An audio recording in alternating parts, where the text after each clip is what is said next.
ఈ నడమ మా చంద్రవ ఊ అంటే గుళ్ళు గోపురాలకు పోతుంది. మునుంబెట్టి దేవాలయాలన్నీ దర్శనం చేసుకుంటుంది. నడుమిట్లా ప్రకృతి అందాలు సుత చూపిస్తుంది అనుకోండి. అది ఏరే ముచ్చట. ఇయాల సుత ఇంకో గుడి ముచ్చట పట్టుకొస్తా అని పోయింది. ఇంతకు ఏం గుడి, ఆడ స్పెషాలిటీ ఏంటిది, భక్తులు ఏం చెప్తున్నారో అరుసుకోవాలి కదా.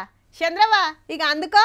తొర్రూరు కొయ్యేరు తవ్వకు దిగిన ఈడ శ్రీ మత్స్యగిరి లక్ష్మీ నరసింహస్వామి దేవస్థానము ఉంటది.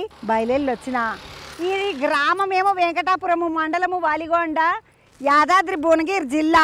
నడుండి నేను చూస్తాను, నాతో పాటు మీ అందరికి చూపిస్తా. బాగానే మంది ఉన్నారు, బండి ఇంకెనక వస్తున్నారు, ట్రాక్టర్ వస్తున్నారు. మొక్కు తీరింది, మంచిగా అనిపించింది, వస్తున్నాము. అమ్మవారి గుళ్ళు అట్లా అనుకో, ఇంత మేకను కోస్తారు, చేస్తారు, మొక్కుకుంటారు.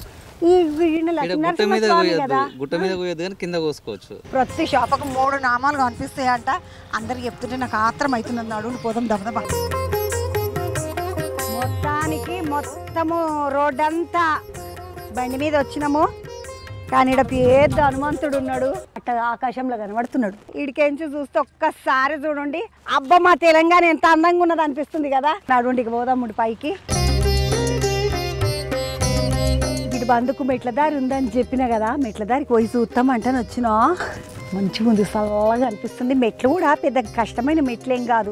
తవ్వబడ్డాకనంట ఈ గుట్ట మీదకి ఎక్కడికే ఇప్పుడు ఎవరు మెట్ల మీదకి వస్తలేరంట. కానీ మెట్ల దారి చాలా అందంగా ఉంది, ముద్దుగా అనిపిస్తుంది. స్వామి దర్శనం చేసుకుందామని బయలుదేరిన, దర్శనాలు చేసుకున్న వాళ్ళు పోతా ఉన్నారు. ఎట్లా అనిపిస్తుంది?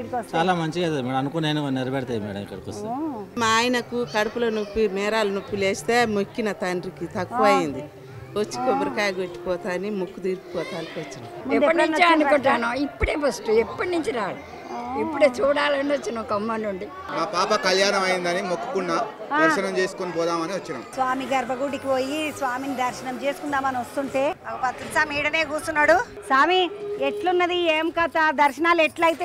మునులు తపస్సు చేస్తే గ్రంథాలను సురులు అంటే రాక్షసులు సముద్రంలో వేశారు. కాబట్టి మాకు మత్స్యావతారంగా దర్శనం కావాలంటే స్వామి ఇక్కడ సాక్షాత్ విష్ణు స్వరూపుడు కోనేరులో మత్స్యావతారంగా వెలిశారన్నట్టు. విద్య, ఉద్యోగం, వ్యాపారం, వివాహం ఏదైనా సరే అనుకున్న పనులన్నీ కూడా సబలీకృతం అవుతాయి. మత్స్యాలు ఏవైతే కనబడతాయో ఆ మత్స్యాలకి నామాలు కనబడతాయా అని పబ్లిక్ ఉట్టిగానే టీవీలో యూట్యూబ్లలో ఇడుస్తున్నారు. శ్రీమత్పయో నిధి నికేతన చక్రపాణే భోగీంద్ర. ఉదయం అయితే చాలా బాగా కనబడతాయమ్మా.